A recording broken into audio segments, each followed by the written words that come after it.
मधल्या काळामध्ये आपल्या संरक्षण मंत्र्यांनी सांगितलं की अभी भी ऑपरेशन सिंदूर रुका नहीं है।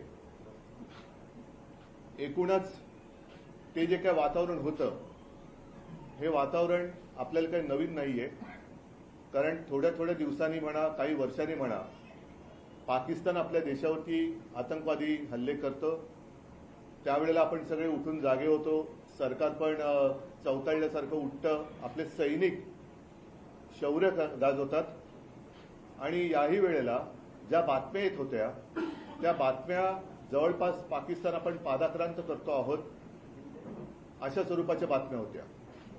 शौर्याने तर म्हणजे सैनिकांनी तर शौर्याची परिसीमा गाठली होती।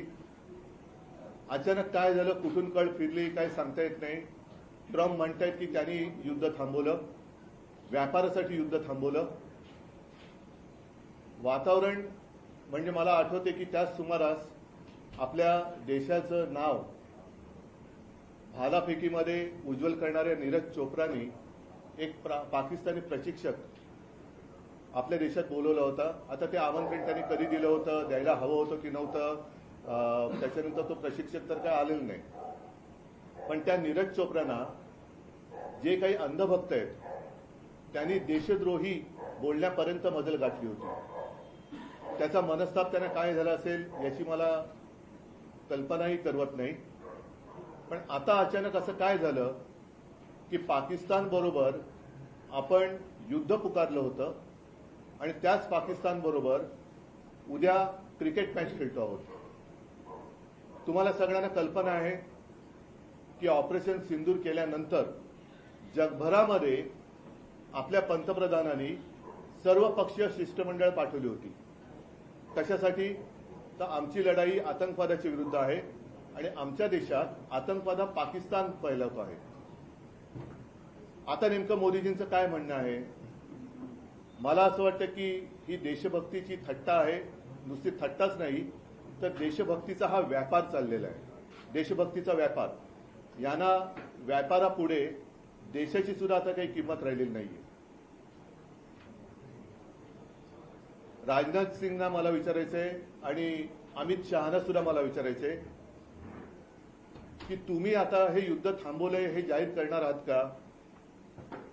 आणि ज्यांनी नीरज चोप्राला देशद्रोही म्हणाले होते, अगदी आपल्या सोफिया कुरेशी ज्या लष्करातले एक तडफदार महिला अधिकारी आहेत त्यांना हे मी गदडे शब्द वापरतोय, नालायक शब्द वापरतोय, भाजपचे अंधभक्त हे पाकिस्तानची बहीण म्हणाले होते, आतंकवादियों की बहन म्हणाले होते। त्या गदड्यांचं आता काय करणार? आणि पाकिस्तान बद्दल आपली नेमकी भूमिका तरी काय आहे? म्हणजे तुम्ही जे करता ते आम्ही सगळ्यांनी गपगुमानपणाने मान्य करायचं। तुम्ही जेव्हा म्हणाल त्यावेळेला पाकिस्तान मुर्दाबाद म्हणायचं, तुम्ही जेव्हा म्हणाल तेव्हा पाकिस्तानला तुम्ही मिठ्या मारायच्या। म्हणजे जवान तिकडे लढणार, जवान तिकडे शहीद होणार, आपले नागरिक भारतीय नागरिक, अगदी हो मी असं म्हणेन की तेव्हा त्यांना धर्म विचारून गोळ्या घातल्या गेल्या होत्या, हिंदू म्हणून गोळ्या घातल्या गेल्या होत्या।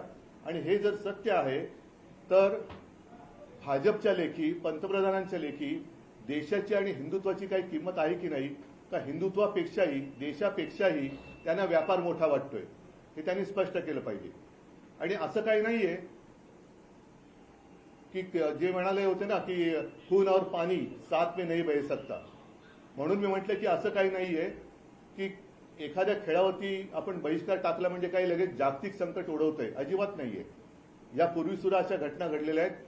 मी तर म्हणेन ही अजून एक मोठी संधी आहे जे पंतप्रधानांना जगभरामध्ये शिष्टमंडळ पाठवून जमलेलं नाही, ते एका या सामन्यावरती बहिष्कार टाकून आपण जगाला दाखवू शकलो असतो की आतंकवादाच्या विरुद्ध आम्ही आहोत।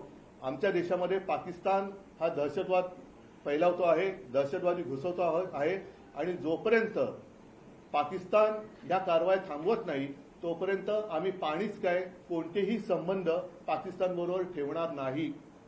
आणि हीच भूमिका शिवसेना प्रमुखांची होती।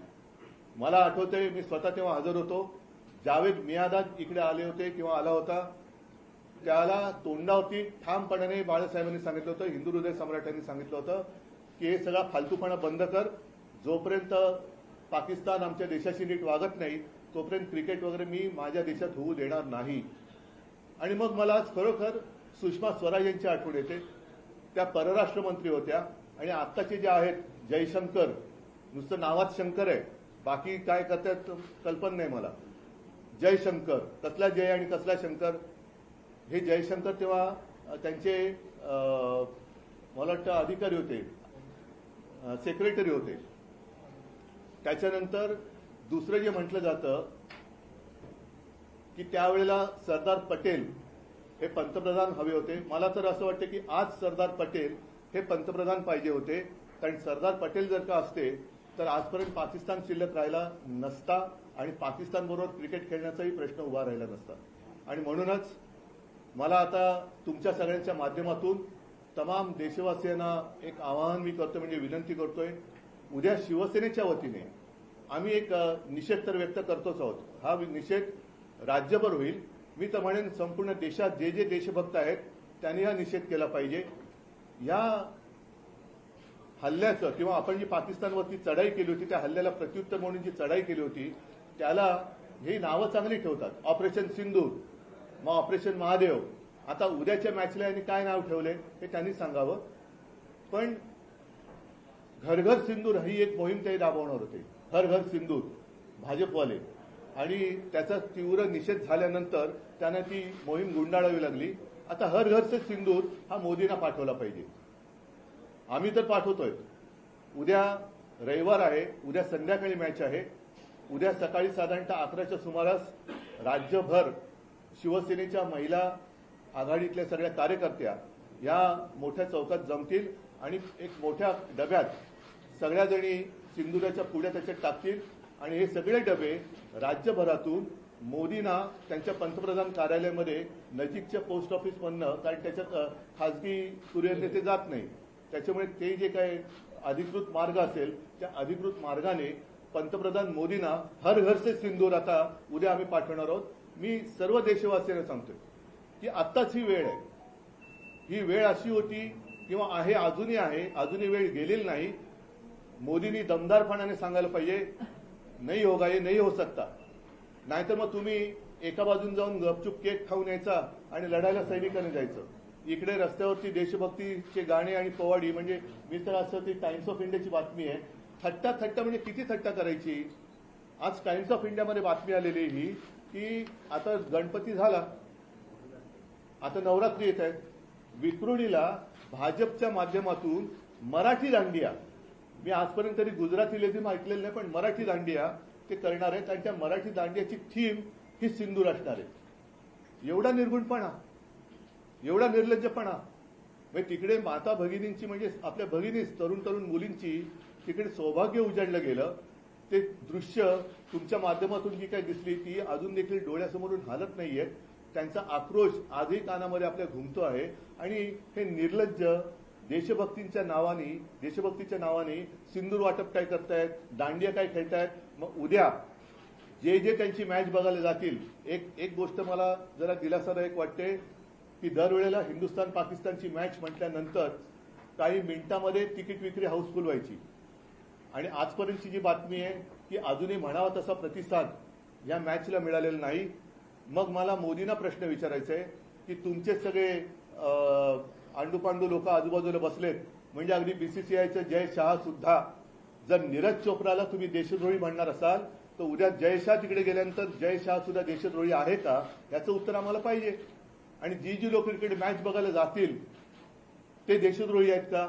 उद्या जी लोक टीव्हीवरती मॅच बघतील ते देशद्रोही आहेत का? आणि यांना तर आता जाहिरातीची एवढीच चटक लागलेली आहे. मी भाजपला सांगेन की मग उद्या निर्लज्ज तर तुम्ही आहातच.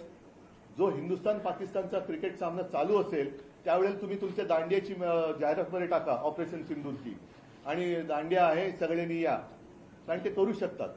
हा एवढा सगळा कळस बघितल्यानंतर आम्हाला असं वाटलं होतं की एक कणखर पंतप्रधान आपल्या देशाला लाभेल, म्हणून आम्ही तेव्हा त्यांना पाठिंबा दिला होता. पण आपली विदेश नीती सुद्धा ही सरपटणारी ठरलेली आहे. अतिशय म्हणजे गुळगुळीत पाठकणाहीन असं हे सरकार आपल्याला काय न्याय देऊ शकेल.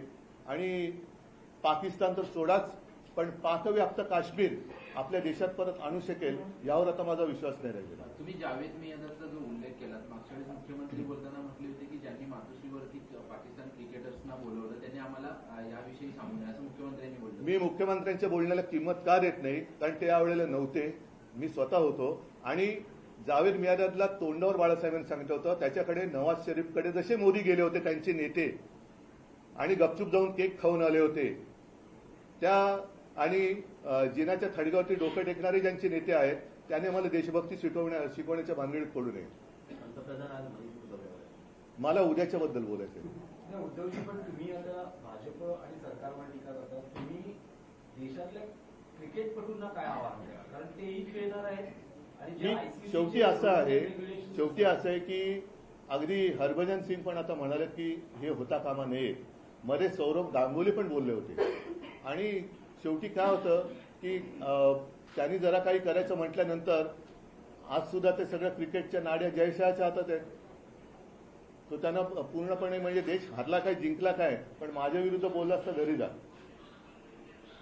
ही खरी जयशाह आणि अमित शहा आणि मोदींची परीक्षा आहे की तुमच्या लेखी व्यापार महत्वाचा आहे.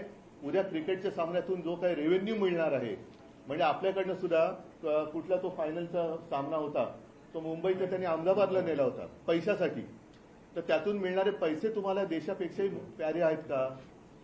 ह्या प्रश्नाचं उत्तर त्यांनी द्यायला पाहिजे.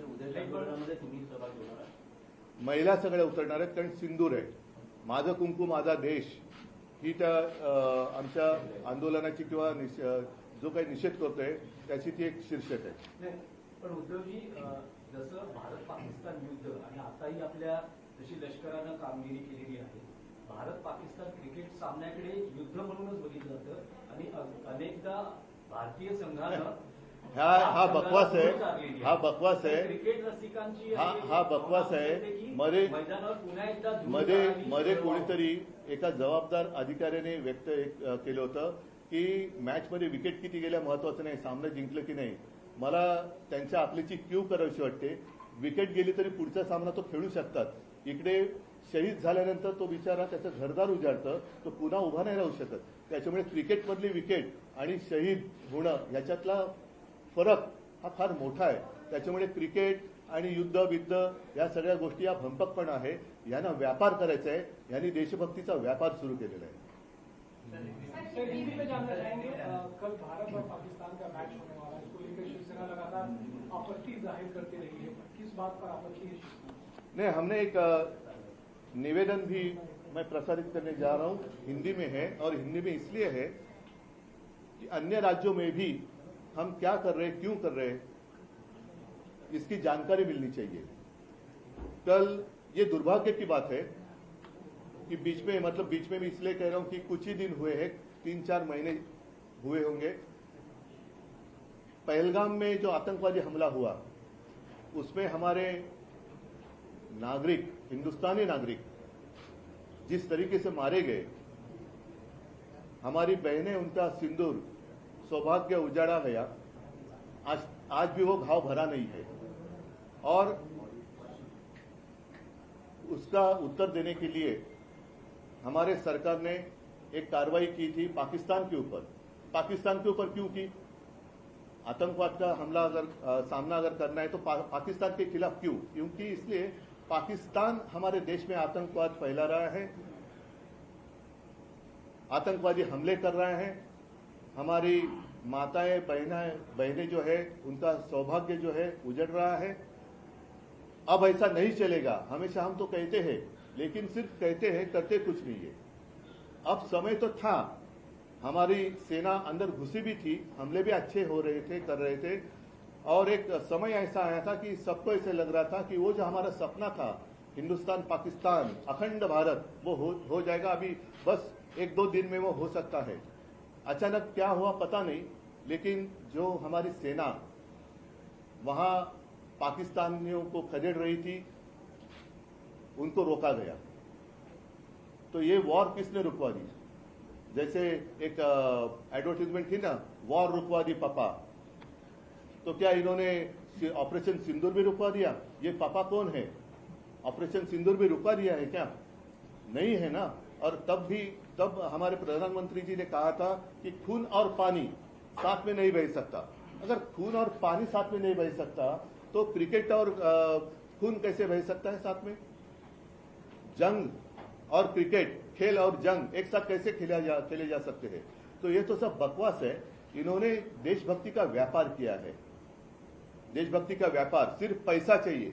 कल भी मैच इसलिए खेलने जा रहे हैं कि उस मैच से जितना पैसा मिलेगा, चंदा मिलेगा, वो उनको चाहिए। बस उसके सामने देश मर जाए, देश के लोग मर जाए, हमें कुछ परवाह नहीं। लापरवाही से हम खेलते रहेंगे और हमें देशभक्ति सिखा रहे। इसलिए कल पूरे राज्य में, महाराष्ट्र में शिवसेना की महिला कार्यकर्ता सड़क पर उतरेगी और भाजपा एक ऑपरेशन सिंदूर उन्होंने किया, लेकिन बाद में वो करने जा रही थी एक मुहिम हर घर सिंदूर। सारे लोगों ने आलोचना की, उसके बाद उन्होंने कहा कि ऐसे हम नहीं करने वाले थे। तो कल हर घर से सिंदूर हम मोदी जी को भेजने वाले हैं। हर घर से सिंदूर, सारी महिलाएं उतरेगी और सिंदूर की एक एक डिब्बी हो या एक छोटी काय करतात त्याला म्हणतात पुडी पैकेट, वो एक बक्से में डालेगी और प्रधानमंत्री जी को उनके कार्यालय में हम भेज देंगे। मोदी जी तो आतंकवाद पर कड़ा स्टैंड लेते रहे हैं। कड़ा मतलब, कड़ा का अर्थ क्या होता है? उन्होंने कहा कि खून और पानी एक साथ नहीं बह सकते। वही तो हम कह रहे हैं। और उन्होंने ही कहा था कि उनके रगों में खून नहीं सिंदूर बह रहा है। ये तो हम